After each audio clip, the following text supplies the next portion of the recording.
falando sobre isso. Olá, gente, tudo bem? Hoje nós vamos falar sobre Zacarias e Isabel. Vocês sabem quem eles foram? Provavelmente, se você lembrou, a primeira e mais forte informação que vem é que eles eram os pais de João Batista. João Batista, aquele que foi o último dos grandes profetas que anunciaram a vinda de Jesus. João Batista também era primo de Jesus e ele preparou o caminho para o seu ministério. Porém, o nosso assunto aqui são os casamentos na Bíblia. Então vamos conhecer um pouco mais da história de Zacarias e Isabel. O contexto histórico não tem muita informação sobre eles. Na verdade, nós só vamos encontrar um relato desse casal no capítulo 1 de Lucas, somente ali. Porém, por menor que seja o relato, ele revela que eles foram justos e irrepreensíveis. No capítulo 1, versículo 6 de Lucas diz assim: ambos eram justos diante de Deus, andando irrepreensíveis em todos os mandamentos e preceitos do Senhor. O autor desse evangelho, Lucas, ele era médico, e os estudiosos garantem que Lucas ele gastou tempo e dinheiro pesquisando a origem de Jesus. Ele fez isso como? Lendo manuscritos, lendo documentos, mas também entrevistando testemunhas oculares. E foi assim que ele conheceu o casal Zacarias e Isabel. Então, quando Lucas usa os termos justos e irrepreensíveis para esse casal, só fez isso porque ele ouviu de pessoas próximas como seus vizinhos e familiares. Esse justos que coloca ali, ele vem do grego que diz que eles não deviam nada. E este irrepreensíveis não significa que eles eram santos, mas significa que eles não precisavam ser corrigidos em coisa alguma. Outra informação interessante é o significado dos nomes. Zacarias significa lembrado de Deus.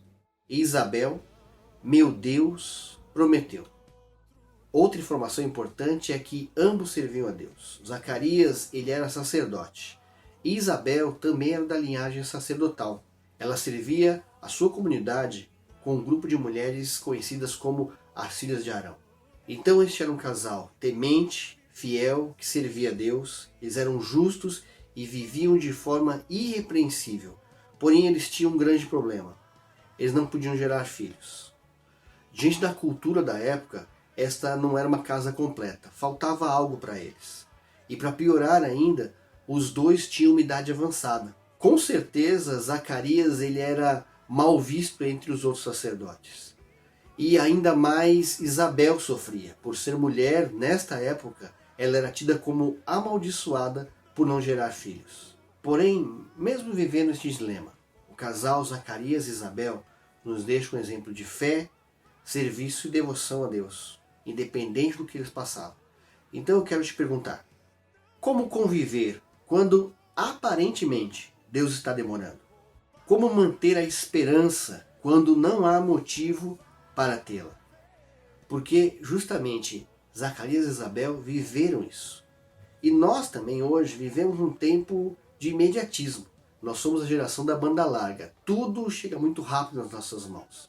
E principalmente nesse tempo que estamos vivendo essa eterna quarentena, como tem sido difícil nos mantermos em pé e firmes diante dessa situação, não é verdade? Então vamos aprender juntos aqui algumas lições que o casal Zacarias e Isabel podem nos ensinar.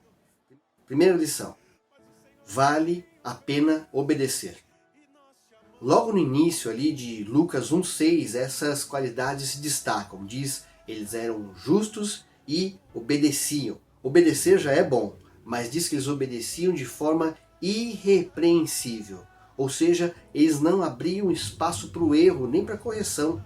Os escritores colocam esse casal como pessoas profundamente comprometidas com Deus. E isto é fruto de um caráter aprovado. A versão King James de Romanos 5,4 diz assim: a perseverança produz um caráter aprovado.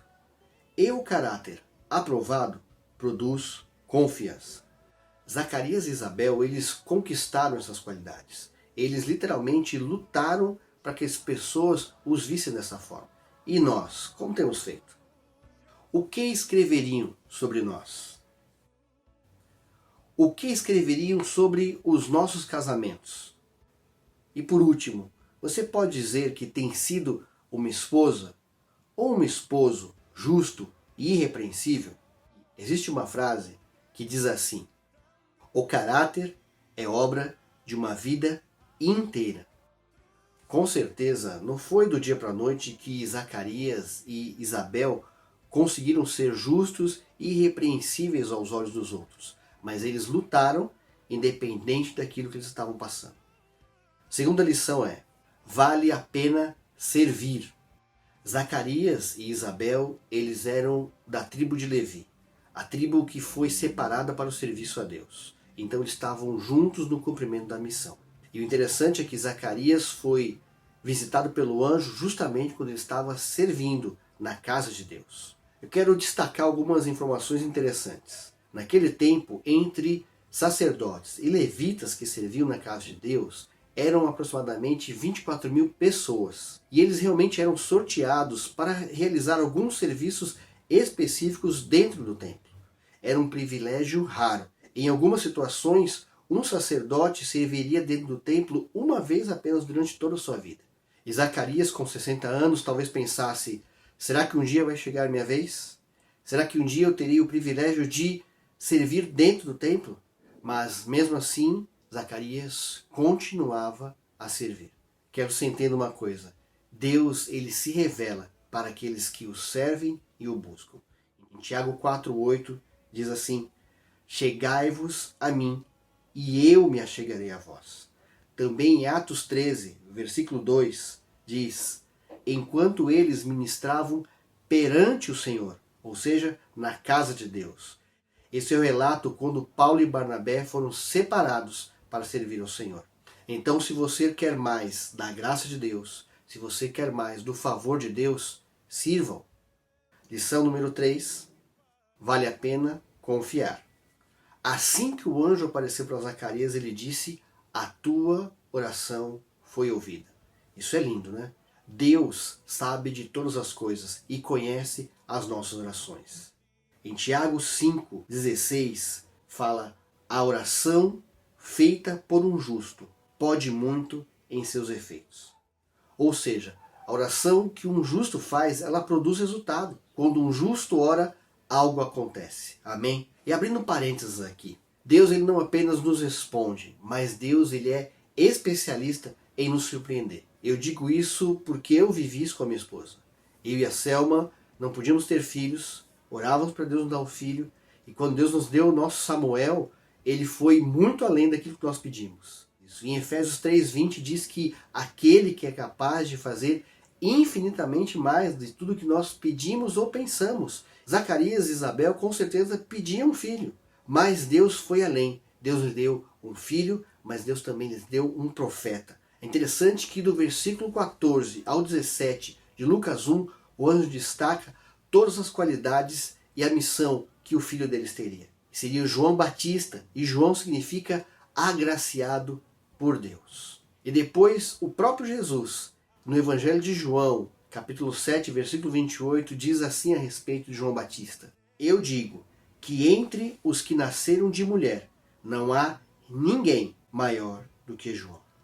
Se nós pudermos resumir aqui, nós vemos que Zacarias e Isabel, eles se mantiveram fiéis, eles eram justos e irrepreensíveis, eles se mantiveram servindo a Deus, eles mantiveram a sua confiança em Deus. A história desse casal, Zacarias e Isabel, mudou completamente. Antes uma história de desprezo, de fracasso, de derrota, tornou-se numa história de milagre, uma história de louvor e glória para o nome do nosso Senhor Jesus. Amém?